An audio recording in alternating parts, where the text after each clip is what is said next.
3 दिन बाद सारा की वालदा के घर में सगवारी छाई हुई थी। वारिस के जनाजे को आज तीसरा दिन गुजर चुका था, मगर वहाँ फैली नदीदा काफूर की महक और मैयत के घर की वीरानी बरकरार थी। सादी अंदर दाखिल हुआ तो बाहर बरामदे की एक कुर्सी पे पैर ऊपर रखे हुनैन बैठी थी। गाल हथेली पे जमाए किसी गैर मरी नक्ते को देख रही थी। आंसू टिप टिप गिर रहे थे। सादी के दिल को कुछ हुआ। वो करीब आया। वह हनूज सामने देखती रही। आंसू गिरते रहे।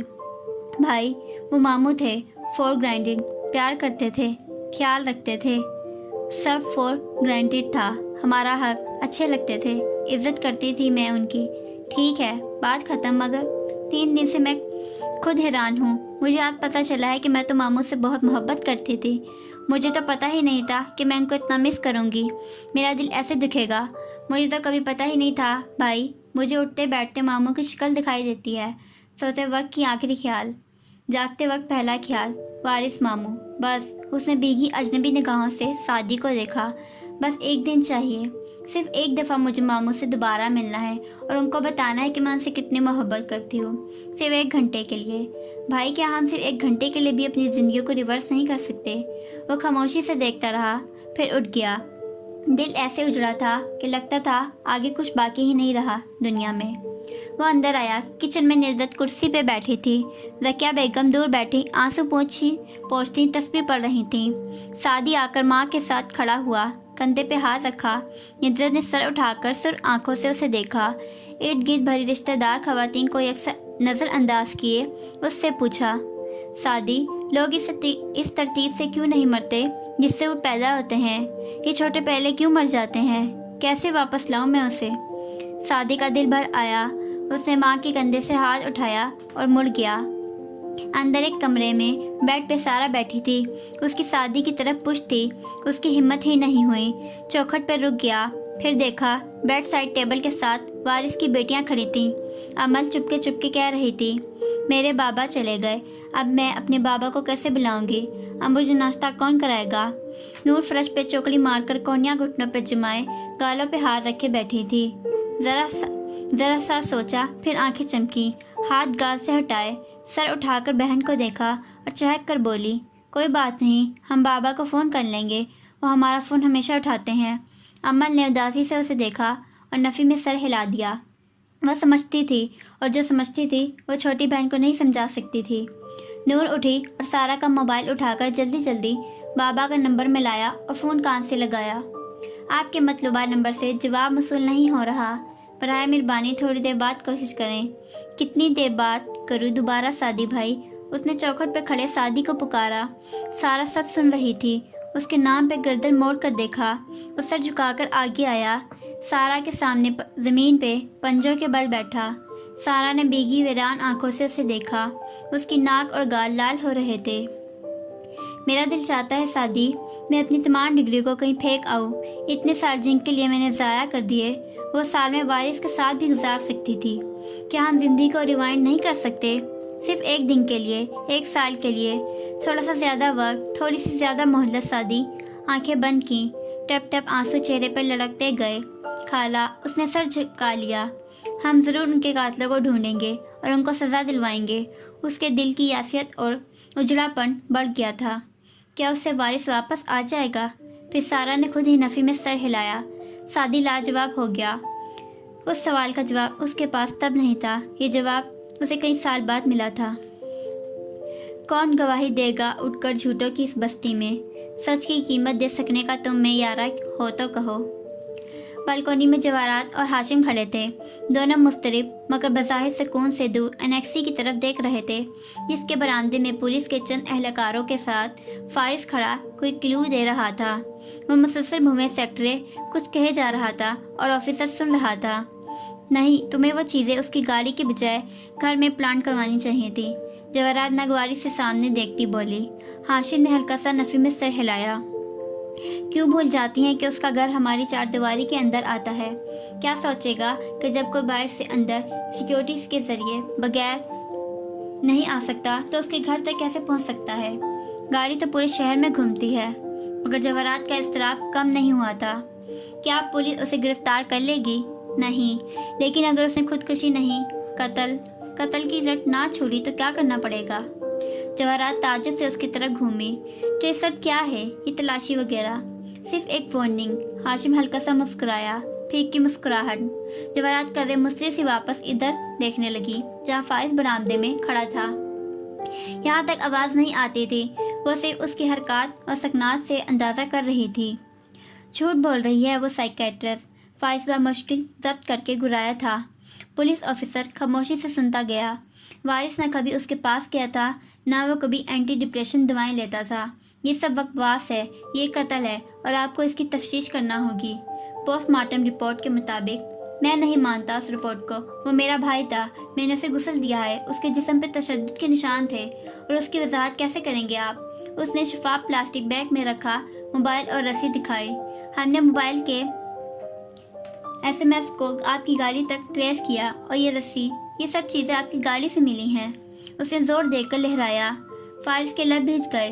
तो वो इस रात उधर ही था।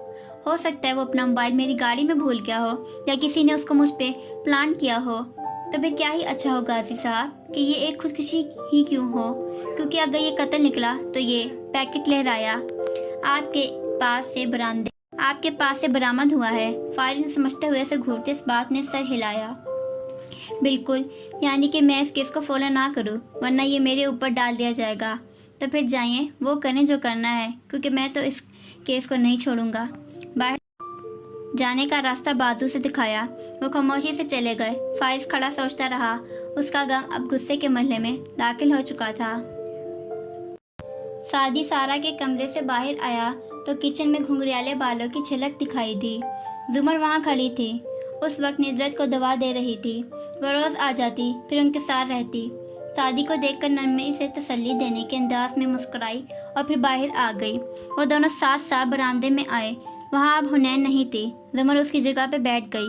सादी साथ खड़ा हो गया, मायूस, शिकस्ता, परेशान। हम यानी फारिस मामू और मैं प्रोसिक्यूटर ऑफिस गए थे, मगर वहाँ कोई भी उस केस को शुरू करने के लिए तैयार नहीं है। वो कहते हैं पोस्टमार्टम है, रिपोर्ट और साइकेट्रिस्ट की रिपोर्ट के बाद तो बिल्कुल भी नहीं। जुमर ने हमदर्दी से उसे देखा। सादी, क्या ये वाकई खुदकुशी थी? जुमर, ये कैसी खुदकुशी थी जिसपे मामू के हाथ पे रस्सी बांधने के निशान थे? ये कत्ल था। उनकी फाइल्स गायब हैं, लैपटॉप, फ़ोन गायब है। ओके, मैं प्रोसिक्यूटर बसीरत से बात करती हूँ। वो यकीनन ये केस। वो क्यों जुमर? वो चिढ़ गया। खुफगी से उसे देखा। आप क्यों नहीं? जुमर एकदम रुक गई। अजनबी से सरनफी में हिलाया। मैं तो छुट्टी पे हूँ। छुट्टी वाले दिन ही मेरे मामू कत्ल हुए थे। मगर सादी देखो बेटा, वो ज़रा रसान से कहती आगे हुई। मुझे बहुत अफसोस है, वारिस भाई बहुत अच्छे इंसान थे, बहुत वफादार और रख रखाव वाले। जिस दिन से ये हुआ है हम सब अपसेट हैं, मगर मैंने इतने साल बाद अब एक ब्रेक ली है। सादी, मेरे पास रोज़ इतने कत्ल केस आते हैं, मैं बहुत शौक को भुगता चुकी हूँ। ये कोई भी दूसरा प्रोसिक्यूटर ले सकता है, मेरा होना ज़रूरी नहीं है। हमें आप पे इतबार है, बाकियों पे नहीं। वो जिद कर रहा था। मगर एक हफ्ते में क्या कर लूँगी? फिर शादी के वक्त मुझे लाजमी छुट्टी पे जाना होगा। और वो समझाते हुए कह रही थी और सादी का दिमाग भूख से उड़ गया। उसने बेयकीनी से जुमर को देखा। आप शादी कैसे कर सकती हैं? जुमर एकदम से रुक कर उसे देखने लगी। क्या मतलब? हमारा मामू कत्ल हो गया और आपको अपनी शादी की पड़ी है। जुमर उठ खड़ी हुई, सादी के बिल्कुल मुकाबिल। वो अब बिना समझी से उसे देखकर समझने की कोशिश कर रही थी। सादी, मेरी शादी कल नहीं है, अभी 8 दिन तो हैं और ये तो पहले से तय था। कार्ड बुक चुके हैं। अब इस ट्रेजिडी के बाद कोई धूमधाम नहीं होगी, शादी सादगी से ही होगी। मगर हमाद की फैमिली में कितने लोग बाहर से छुट्टी लेकर आए हैं, सब तैयार हैं। अब मैं कैंसिल तो नहीं होगा ना बेटा? जो होना है वो होना है। और हमारी फैमिली जुमर, हम कितने टूट गए हैं। हमारे इस गम में आप हमें यूँ छोड़कर शादी करने जा रही हैं। वो बेयकीन था और जुमर अभी तक समझ नहीं पा रही थी कि वो क्यों नहीं समझ रहा। सादी, अम्मी नहीं रहें। बाबा मेरी शादी के बारे में बहुत वहमी हो गए हैं। मैं 29 साल की हूँ। मेरी एक तैयार शादी कैंसिल हो गई थी अम्मी की डेथ की वजह से। हमने ये शादी 6 माह आगे की, अब दोबारा तो आगे नहीं होगी ना। आप इतनी खुद गर्ज कैसे हो सकती हैं? वो सदमे में था। जुमर मुतहिर रह गई। बिना पलक झपके उसने सादी को देखा। खुद गर्ज? اسے اپنی آواز کسی کھائی سے آتی سنائی دی۔ میں خود غرض ہوں سعدی، کیا آپ ہمارے لیے اس شادی کو آگے نہیں کر سکتی؟ مگر وہ ابھی تک یک تک اسے دیکھ رہی تھی۔ خود غرض، خود غرض، خود غرض، پھر لب بھیج لیے۔ ہمیں کسی سے صرف اتنی قربانی مانگنی چاہیے جتنی وہ دے سکے۔ مجھے نہیں پتا۔ اسے غصہ آنے لگا۔ ہمارے خاندان میں ایک قتل ہوا ہے اور آپ پروسیکیوٹر ہیں۔ کیا آپ ہمارے لیے اتنا سا بھی نہیں کر سکتی؟ ہمارے غموں کا کیا زمر اور میری خوشیوں کا کیا؟ وہ بس اسے دیکھتی رہ گئی، کہہ نہ سکی۔ وہ غصے میں آگے بڑھ گیا۔ زمر نے گردن موڑ کر اسے جاتے دیکھا اور پھر پرس لے کر باہر نکل آئی۔ گھر آئی تو بڑے ابا قمیص کے کپ بند کرتے آئینے کے سامنے کھڑے تھے۔ وہ کہیں جا رہے تھے۔ ساری دوپہر وہ بھی سارا کی طرف تھے، شاید آرام کر کے ہی ادھر ہی جا رہے تھے۔ امی کے جانے کے بعد ذرا کمزور ہو گئے تھے، مگر مضبوط رہنے کی اداکاری اچھی کر لیتے تھے۔ اسے دیکھ کر مسکرائے، مڑے۔ وہ نہیں مسکرائی، نہ مڑی، ان کو دیکھتی رہی۔ ان کی مسکراہٹ غائب ہوئی۔ غور سے اسے دیکھا۔ تو پھر تم کتنی دیر کی تمہید باندھو گی؟ معلوم تھا وہ کچھ کہنا چاہتی ہے۔ آپ فضیلہ آنٹی سے کہہ دیں کہ شادی 2-1 ماہ آگے کر دیں۔ بڑے ابا کے آئی برو سکڑے۔ مزید غور سے اسے دیکھا۔ کیوں؟ شادی کے ماموں فوت ہوئے ہیں، جوان موت ہے۔ کتنی خود غرضی کی بات لگے گی اگر میں… الفاظ بکھر گئے، مگر اسے رونا نہیں تھا۔ خود غرضی۔ وہ اسے دیکھتے آگے بڑھ آئے، بالکل سامنے۔ اور کدھر سے آ رہی ہے یہ باتیں؟ دروازے کو دیکھا جہاں سے وہ آئی تھی۔ تم فوتگی کے گھر سے آ رہی ہو؟ مطلب سعدی نے کہا ہے یہ سب؟ افواہ، اس نے کچھ نہیں کہا۔ میں خود کہہ رہی ہوں، موت کی وجہ سے شادی آگے کرنی چاہیے، نہیں تو خود غرضی ہوگی۔ اتنا تیز رد عمل زمر، یعنی واقعی اسی نے کہا ہے؟ تو پھر بالکل خاموش ہو کر میری بات سنو۔ ذرا سختی سے ہاتھ اٹھا کر اسے روکا۔ اگلی دفعہ جب سعدی کہے کہ شادی آگے کی جا سکتی ہے تو کہنا جب تمہاری دادی فوت ہوئیں تب میری تیار شدہ 6 ماہ آگے کر دی گئی تھی۔ اگر وہ کہے کہ کسی رشتہ دار کی موت پہ کی جا سکتی ہے تو کہنا تمہاری دادی کی وفات کے صرف 1 ماہ بعد فارس نے شادی کی اور ہم نے کچھ نہیں کہا۔ اور اگر وہ کہے کہ تم خود غرض ہو تو اسے بتانا کہ اس کی فیس کون دے رہا ہے۔ ابا، اس نے تڑپ کر غصے سے ان کو دیکھا۔ وہ صرف اتنا چاہتا ہے کہ میں اس کی کیس لے لوں۔ یہ تمہاری مرضی ہے، مگر میں شادی آگے نہیں کروں گا۔ ندرت سے بھی بات کر چکا ہو، اس کو کوئی اعتراض نہیں۔ تمہاری شادی پہلے بھی شادی کی وجہ سے نہیں ہو سکی تھی، اور وہ بچہ تھا، اس سے غلطی ہوئی تھی۔ وہ اب بھی بچہ ہے، اب بھی غلطی کر رہا ہے۔ پھر ذرا دھیمے ہوئے۔ وہ اپنی طرف سے خلوصیت سے کہہ رہا ہے، مگر وہ بچہ ہے، اس کو ان باریکیوں کی سمجھ نہیں۔ یہ موضوع ختم ہوا۔ وہ کالر ٹھیک کرتے باہر نکل گئے۔ زمر ان کو دیکھتی رہ گئی۔ ٹی وی پہ کوئی عورت کسی ڈرامے میں کہہ رہی تھی، سچ کہتے تھے لوگ، بھانجا بھتیجوں کو پیار دو یا قربانی، وہ اپنی اولاد نہیں ہوتے۔ اس نے کوفت سے ریموٹ اٹھا کر ٹی وی بند کیا، موبائل پہ کال ملائی، پھر بولی تو لہجہ سر تھا، سعدی صبح مجھے آفس میں ملو۔ ہاں، اپنے فارس ماموں یا جس کے ساتھ بھی آؤ، مستغیث جو بھی ہے، تب تک میں کیس کی پیشکش پڑھ لوں گی۔